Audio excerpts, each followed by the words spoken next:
the name of the plaintiff, name of the defendant, the facts giving cause of action and when it arose, and the reliefs claimed in it. This is what, in general, a plaint can be defined. But this is very simple particular understanding. But we will consider a drafting of a pleading, we will understand there are several rules are involved. So therefore, Order 4 says that, well, Rule 1, how the plaint has to be presented. Plaint has to be presented before the court, that is the civil court, maybe principal court, or any other particular person appointed by the court, that is maybe a registrar of the court, maybe head clerk, that we say in Marathi, Bhausaheb, what we call it, and it has to be presented before the person. So it can't be sent by register post AD. You have to present it personally, that is by the party or his pleader. Plaint has to be presented personally, not you can't send by register podi, speed post, or this particular courier. You can't do that. It has to be done in that full case. Now, Order 4 Rule 2 says in that full case, my friends, when you are presenting the plaint, then it must comply with the provisions of Order 6 and Order 7 of the Civil Procedure Code. So very much important. Order 4 Rule 1 contemplates the manner in which the plaint is to be presented. Section 26 talks about, we have already told you, Civil Procedure Code, plaint is to be presented in a manner it was been laid down. Order 4 Rule 2 says that, well, it must comply with Order 6 and Order 7.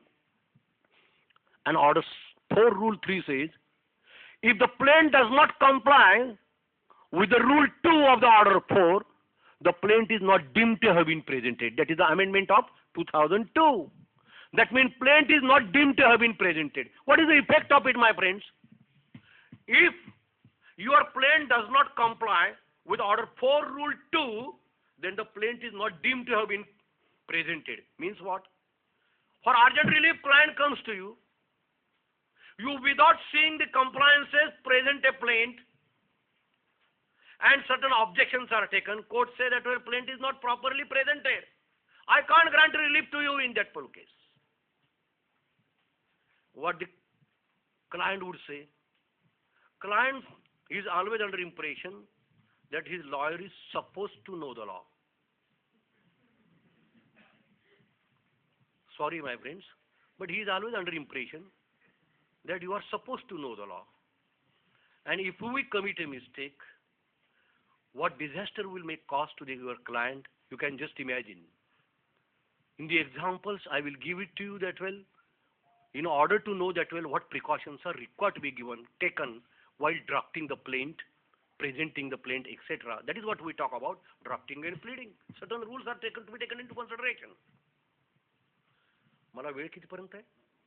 11:30 दिसते. नाहीतर ते plaint प्लीडिंगच्या सुरुवातीला 11:30 झाले म्हणून काही नाही.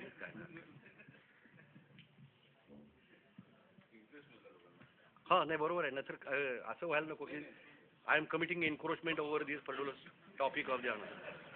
नाहीतर बाहेरचा स्पीकर थोड्या वेळाने आत घुसायचा आणि therefore, my friends, we have to take into consideration that particular pleading and rules, etc. Therefore, before we consider, my friend, those rules, etc., we have to understand just what is meant by pleading. Plead. To plead means what? To just make a statement. You have studied the Indian Evidence Act. Entire Evidence Act is on the point of fact. So, pleading means a statement of fact. It's nothing but a statement of fact, which either side has to plead. And that for purpose we see Order 6 Rule 1. Order 6 Rule 1 of the Civil Procedure Code defines pleading, and pleading means plaint and written statement. Both. A lawyer has to play the role of both the sides, sometimes plaintiffs, sometimes defendants. So therefore we will find, my friends, when we talk about the pleading, pleading means plaint and written statement. Plaint means what? Plaintiff states his case. Written statement is what? The defendant puts it in defense. in writing as regard the claim made by the plaintiff. And therefore Order 6 Rule 1 talks about a pleading. And therefore I told you, my friends, pleading means nothing but a statement of fact, which is such a sacrosanct document. Even up to the Supreme Court, if the matter goes to the Supreme Court, the basic thing the Apex Court would see is that, well, what is your pleading? Suppose you have filed a suit for partition or specific performance, and the defendant has gone. Say, this is the case of the plaintiff. What is your defense? Now, the defense not at that time what you feel or lawyer feel of a Supreme Court. The defense which has been made out in the trial court by way of a written statement or a pleading. When we say plaint, if the plaintiff has gone in the Supreme Court will ask it that what is your case? Please make out. Have you made out this case regarding claiming a share of a 1/4 share in the property? What is the nature of the property? When I will give certain examples, I will tell you. So therefore, pleading means nothing but a statement of fact which is ultimately to be proved at the time of the trial. And therefore, unless you plead, you are not entitled to prove it. So very basic pleading, the object of the pleading is that, well, you can't take the other side by surprise. You can't take the other side by surprise. It is not hide and seek game. It's not a hide and seek game. काही वकील म्हणतात आम्ही ट्रायलच्या वेळेला सांगू. अरे ट्रायलच्या वेळेला काय सांगतो? You have to plead it in your plain or written statement. Any amount, if you see the decisions, any amount of evidence given without pleading is to be ignored. Such an important aspect, pleading. Other side must know what is your case. Plaintiff must know what is the defense. Defendant must know what is the case of the plaintiff. This is the importance of the pleading, my friends. And therefore, there are certain rules and regulations which are embodied in Rule 6, Order 6 and Order 7. And therefore, that need to be taken into consideration, that need to be highlighted, and that to be taken, borne in mind permanently in that case, when we talk about drafting and pleading in that case. So therefore, we have to first understand what is this concept of a pleading. Pleading means make out a case, that is plaint. You have to make out the claim. For example, if the plaintiff is drafting a plaint, and if the plaintiff is claiming a certain share, I again say that, well, I will again give this example when I will tell certain rules that lawyer must know the substantive law. Client doesn't know. For example, it's a case of a blending theory. What is mean by blending theory, my friends? If the plaintiff is claiming a share in the property, what is mean by blending theory, my friends? In one case it happened, I will give an example and you will understand it. Property was initially purchased by elder brother. It was not a joint family property. But later on, when they were residing together, he treated it as a joint family property. There were other ancestral properties, other joint family properties, but this was a separate property.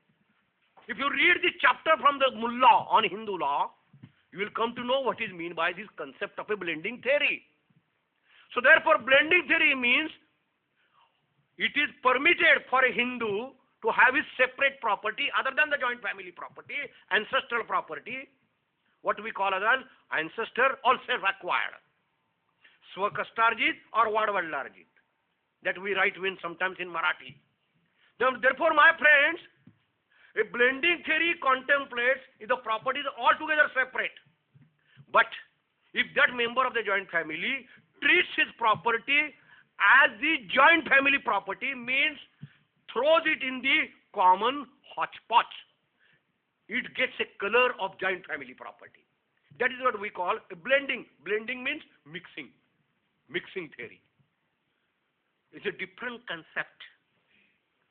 If you are coming with the case, if you are not aware of this substantive law,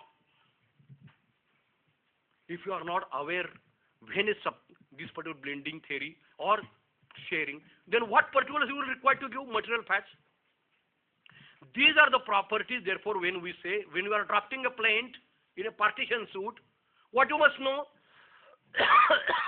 All the concept of ancestral property, self-acquired property, joint family property, co-parcenary property, the blending property, all this concept you must know. And you have to take the instructions from your client. And accordingly, you have to plead it, and at the time of giving the evidence. For example, in a blending property, there will not be a blending property unless there is a nexus, that is some property which has got a nexus, what we call it, as regards some ancestral property or some joint family property. That means jointness is, persons are residing together, one of the property is blended. So that concept will come only when that. If that is not, then the question will be entirely different. So when you are drafting a plaint, my friends, a lawyer must know the substantive law. Every time I tell you. Without reading the provision of the law, if you are drafting a plaint, this is disastrous, let me tell you. Disastrous. Never draft a plaint unless you know under what provision your suit is covered. गाडी बंद पडली की तुम्ही mechanic कडे जाता. आपल्याला त्यातलं काहीच कळत नाही. तो मेकॅनिक म्हणतो बॉयनेट उघडा. तो बॉयनेट उघडून इकडे तिकडे काहीतरी करतो, म्हणतो हा मारा चावी, आणि गाडी सुरू होती. Why? He is a mechanic. He understands what is the fault. Therefore, you have to understand the very nature of the property. You have read it. What is mean by self-acquired property? What is mean by co-parcenary property? What is mean by ancestral property? What is mean by joint family property? Joint property may not be necessarily co-parcenary property. Co-parcenary property may not be necessarily joint family property. Every had got his own facets. When you are drafting a plaint, you must be aware what is this proposition. And draft, therefore plead it and prove it. And that is exactly when I will tell you the rule of the material facts. Material facts has not been defined. That specifically there is a rule which I will tell you. So drafting pleading, in my friends, you have to make out a case. If you are a plaintiff, and defense, you have to make out your own defense in that case. That is what we talk about, the pleading, my friends. Now in that case, when I told you order 4 rule 2 says that, well, the plaintiff must comply with order 6 and order 7. And when this plaintiff order 4 rule 2 says you must comply with orders 6 and 7, it is necessary to consider the order 7 first, and then we'll go to the order 6. And we'll try to complete it in that full case. As far as possible, I will try to complete it in that full case. Now, my friends, in that full case, what order 7 says? We have to bear in mind order 7. Order 7 says what should be the contents of the plaint. We are not doing anything, something from our own particular this. Everything has been written down. Thanks to the Britishers who drafted the Civil Procedure Code in 1908. And we could amend it only in 1976 and now 2002. Such a particular good drafting. Apart from, we are not praising Britishers. नाहीतर उद्या असं म्हणे कानिटकर ब्रिटिशांची तुलना करत होते. अरे, I am not saying that. We are the worst against them. But see the drafting. You will get an answer to each and every problem. Junior कधी विचारायला तर त्याला मी सांगतो, अरे बघ ना ती प्रोव्हिजन बघ तिथं आहे त्याच्यात. You are not required to ask. Only thing you have to read. Who is a good lawyer? Not that he is a good lawyer who knows everything. Who knows it to find out the law. प्रत्येक law आपल्याला माहिती असणं शक्य नाही. Law केवढा आहे? डॉक्टरपेक्षा आपलं काम मोठं आहे. अहो डॉक्टर काय करतो? प्रिस्क्रिप्शन लिहून दिलं, काम संपलं त्याचं. आपल्याकडे कागद ठेवून गेला क्लायंट की आपलं काम सुरू. तो पेशंट त्याला तिथल्या तिथंच असतं. त्याला बघतो, आता काय बघतो, आणि अगदीच कुठे नाही उत्तर मिळालं तर तो म्हणतो इन्फेक्शन आहे म्हणून. अहो इतकं सोपं आहे. आपल्याला असं प्रत्येक वेळा म्हणता येत नाही इन्फेक्शन आहे म्हणून. तो म्हणतो माझ्या प्रश्नावरती उत्तर द्या काहीतरी. म्हणजे आपल्याला we have to guide him की which type of a suit is required to be filed. Sale deed झालंय, मग आता सेल डीड कसं काय कॅन्सल करायचं? मग आपण सेल डीड आता कसं कॅन्सल करणार? You have to know that well the cell deed also can be cancelled. There is a provision section 31 of the Specific Relief Act which talks about cancellation of a cell deed. But you have to make out a case in which case a registered cell deed can be cancelled. You have to make out a case. You have to fit your case. And therefore I always say interview with the client. Taking the instructions from your client is a very much important aspect. You have to make him talkative. काही client असे असतात ना, अतिशय बडबडतात. You have to stop him. इतके बडबडत राहतात की तुम्हाला बोलूच देत नाहीत. काही क्लायंट असतात काहीच बोलत नाहीत. मग त्यांना सांगावं लागतं, अरे बोल बाबा बोल, काहीतरी बोल. काही लोक असे असतात, विचारलं तेवढंच उत्तर, बस ठीक आहे. हे ऐका, हे ऐका, एवढंच वाक्य. See, you have to make him talkative. You have to make him ask the question for our purposes. So therefore, that is a very good art, my friends. While drafting a particular plan, take the proper instructions. Make a proper interview with your client is one of the most important. And that is one of the important aspects in trial court advocacy. Because in trial court advocacy, you are the foundation. The building is constructed there only. In appeal, in appealaमध्ये, हायकोर्टामध्ये, supreme कोर्टमध्ये फक्त एवढंच सांगायचं असतं, खालचं court चुकलंय. खालच्या वकिलाने हा प्रश्न विचारला नाही. अरे पण का विचारला नाही, तुला माहिती पाहिजे का नको? जर तुमच्या हायकोर्टातल्या सुप्रीम कोर्टातल्या वकिलांना जर क्रॉसला आणलं तर काही सांगता येत नाही. 2 मिनिटं क्रॉस घेता येत नाही. पण म्हणताना तिथं म्हणतात हा प्रश्न विचारलाच नाही. See, it's very easy to make a particular comment. My friends, what in contemporary that well, building up a case. So first thing is the foundation, and that is the pleading, and then leading the evidence. You already studied something yesterday, trial, etc., etc. Trial कशावरती अवलंबून आहे? Trial is based on pleading in civil matters, my friends. That is what the important aspect. Now, therefore, coming back to the point, my friends, Order 7.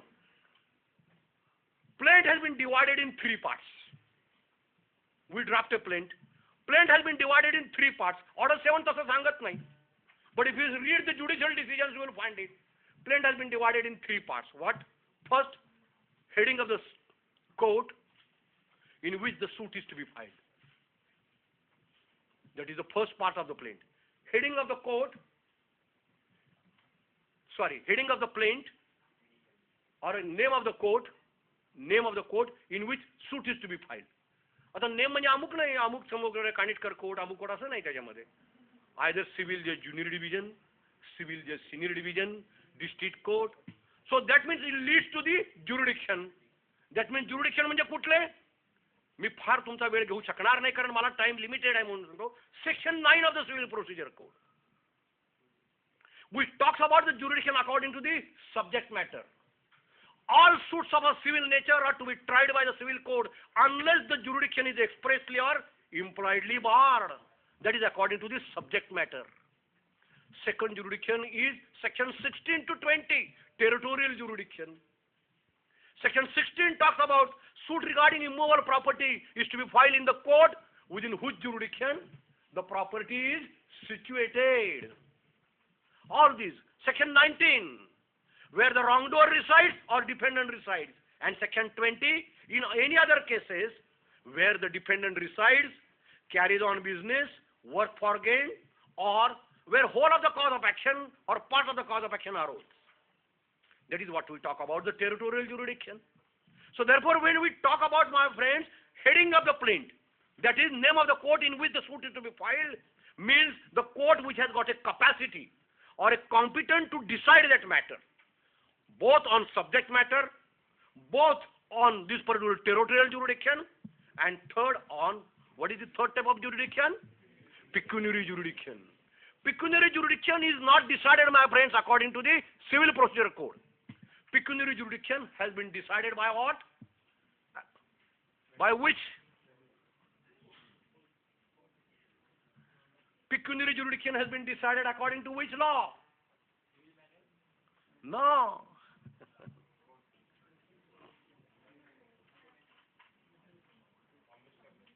No. Bombay Civil Courts Act. Pecuniary jurisdiction is decided by the Bombay Civil Courts Act, where the hierarchy of the judges has been given. At the bottom of the level, civil judge, junior division. Sometimes we call it a municipal court. Civil judge, senior division. District court, high court, and the Supreme Court. This is the hierarchy. Civil judge, junior division is the particular judge which is at the bottom of the ladder. Supreme Court is the top of the ladder. Now, Bombay Civil Courts have recently, you heard the amendment. all suits below 5 lakh are to be filed before whom? Civil judge, junior division, ज्याला तुम्ही RCS म्हणता, regular civil suit. हे कशाने ठरवलं? Civil प्रोसिजरने ठरवलं का? There was an amendment in Bombay civil courts act. Above 5 lakhs, all suits are to be tried by whom? Civil judge, senior division. Now, district court is generally appellate court, but it is always said district court is principal district judge is always a principal civil court. What is the meaning of it? There are certain cases where that means in every case district court has got a jurisdiction, but the powers have been delegated to civil judge junior division, civil judge senior division. And in some cases powers have been retained by district court. For example, junior division काहीतरी दोघांची वाट लावून टाकील काय. मी joking नाही करत. एका मॅजिस्ट्रेटकडे 125 ची case चालली होती आणि त्यांनी काहीतरी पोकाळती बाई उभा राहिली आणि ती म्हणायला लागली की साहेब माझं असं तुम्ही जास्ती बोलू नका. ती म्हणली अहो मला ते काय ऐकणार, तुम्ही पहिल्यांदा करा मिटवायचं बघा. ती म्हणली अहो मी काय मिटवणार, माझं ऐका. मॅजिस्ट्रेट म्हणले तुम्ही पहिले दोघं जण पिक्चरला जा म्हणून सांगितलं. तो नवरा उभा राहिलेला आणि बायको उभा राहिलेलं म्हणजे असं ते नंतर कळलं. I am not joking my friends. आणि मग ते म्हणले तुम्ही पहिले पिक्चरला जा. दोघं जण पिक्चरला गेले. दोघं जण नवरा बायकोच नव्हते.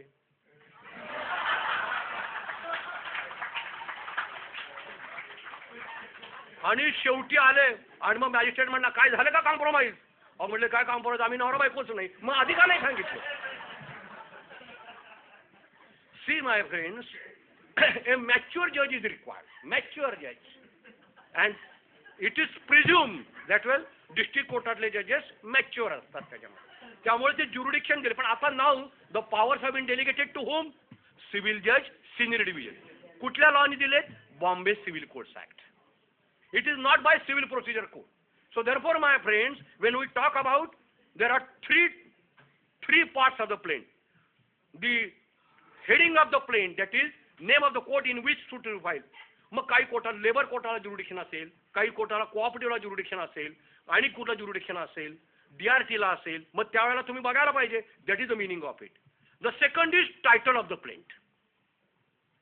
The first part of the plaint is heading of the plaint. मग आपण लिहितो ना in the court of civil जज senior division Pune at Pune, और in the court of civil जज Aurangabad so and so. That is the heading of the plaint. आणि मग तिथंच आपण लिहितो रेग्युलर सिव्हिल सूट और स्पेशल सिव्हिल सूट. त्यानंतर मग आपण लिहितो title of the plaint. Title of the plaint means names of the parties, full description of the plaintiff. Mug full description म्हणजे काय? हल्लीसारखं नाही. कोण नाही के अब्बास, अरे के अब्बास काय लिहा ना, पूर्ण नाव लिहा. एस कानेटकर, अरे एस कानेटकर काय लिहा पूर्ण नाव. कसली राज आहे त्याच्यात? श्रीकांत विनायक कानेटकर लिहा की त्याच्यामध्ये. Law contemplates. Order 7, read rule 1. It says that well, full description. First name, father's name or husband's name आणि surname. Age. इतकं तुम्हाला मी सांगतो या सिव्हिल मॅन्युअल मध्ये म्हणून जो पॅरेग्राफ आहे त्याच्यामध्ये एक्झामिनेशन ऑफ प्लेंट आहे. तो जर तुमचा एक्झामिनेशन ऑफ प्लेंट करणारा जर खरोखर असेल ना, तो ह्या ग्राउंडवर सुद्धा प्लेंट रिजेक्ट करू शकतो. तो असं म्हणू शकतो तुमचं प्लेंट बरोबर नाहीये म्हणून. Full description. Wording order 7 rule 1 आत्ता काढून बघा, त्याच्यामध्ये तुम्हाला दिसेल full description of the plaintiff. म्हणजे कुठलं? त्याचं नाव, फुल नेम, नंतर एज. एजचं काय इम्पॉर्टन्स आहे? तुम्ही म्हणाल काय एज बदललेलं आहे? आठवत नसेल, तुमचा क्लायंट असेल, काही वेळेला बायका वय सांगत नाहीत. मी एका याच्यामध्ये मॅरेज पिटिशन दिलं, त्या बाईला म्हटलं अहो तुमचं वय सांगा, तुम्हाला पाहिजे ते लिहा. म्हटलं पाहिजे ते लिहा कसं नाही?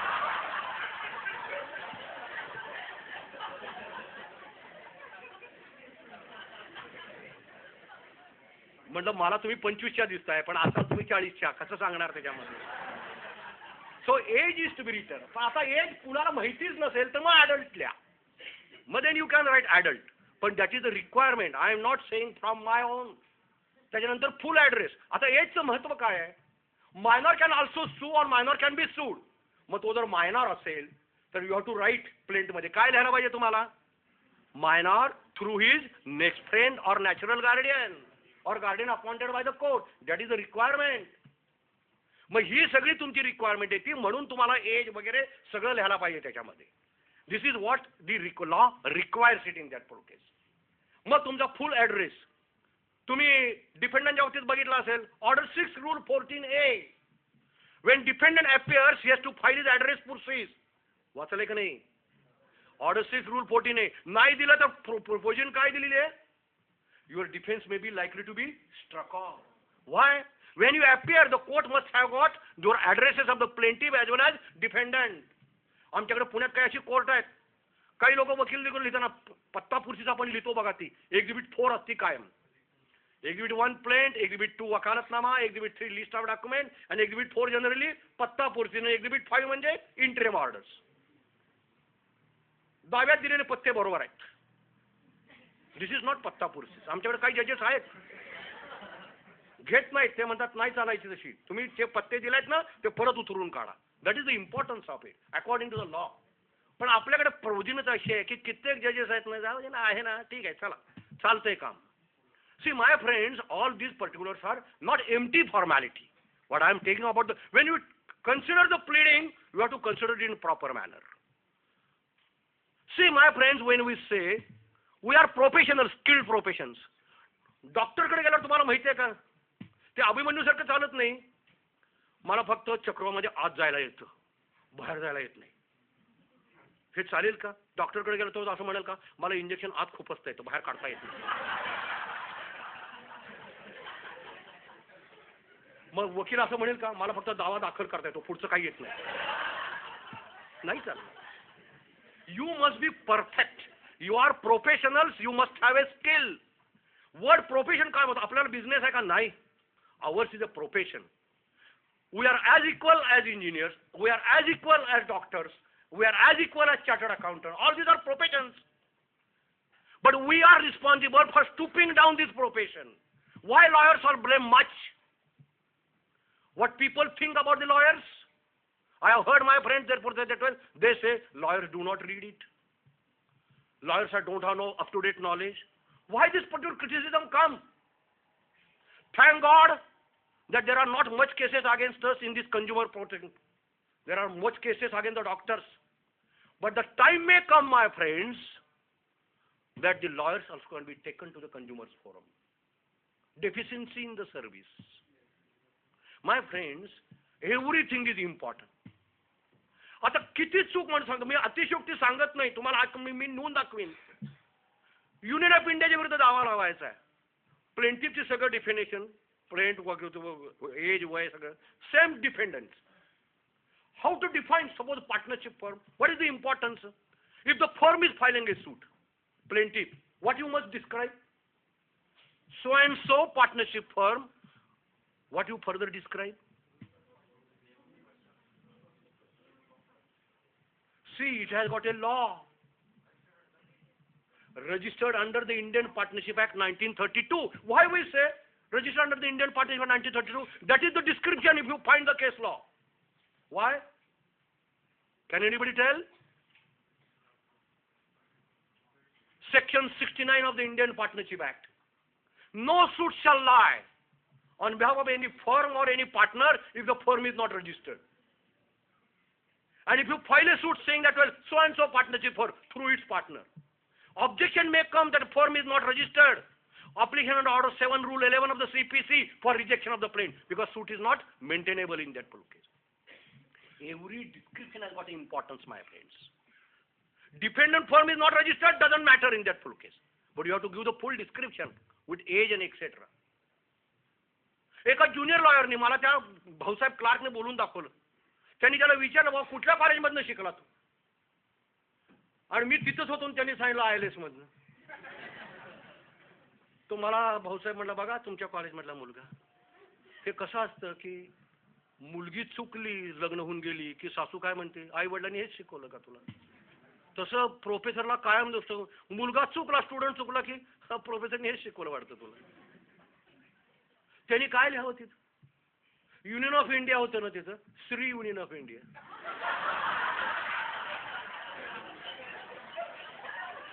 अरे कॉमन सेन्स, लॉ राहिला बाजूला. Have some common sense,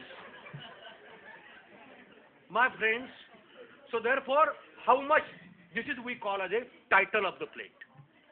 And the third part is, my friends, body of the plaint. Body of the plaint, very important from the lawyer's point of view and client's point of view. Body of the plaint means facts constituting cause of action. That is what Order 7, Rule 1 says. Body of the plaint means facts constituting cause of action and when it arose. That means, my friends, त्याच्याबद्दल जे rule आहे ते हे संपल्यानंतर मी तुम्हाला सांगतो. That means facts constituting cause of action. Now, my friends, the cause of action as defined by the Supreme Court, it has not been defined in the Civil Procedure Code. As interpreted by the Supreme Court, that is Apex Code, it says cause of action means bundle of facts. If you see Order 7, Rule 11, subclause A, which says that, well, plaint can be rejected if it does not disclose its cause of action. So your plaint must disclose a cause of action against the defendants. And if it is not disclosed, plaint is liable to be rejected. And that is the art of a lawyer. आता त्याचे कुठले rules आहेत ते एकदा सगळं body of the plaint सांगतो and then I will come back to this in general case. Now, friends, therefore, if the body of the plaint, that is the third part of the plaint, is very much important. Facts constituting cause of action and when it arose. When it arose, for what purpose? Point of limitation. You have to make out a case. For example, in a suit for specific performance. When I again come back, I always say, you must have a knowledge of a substantive law. I will give one example.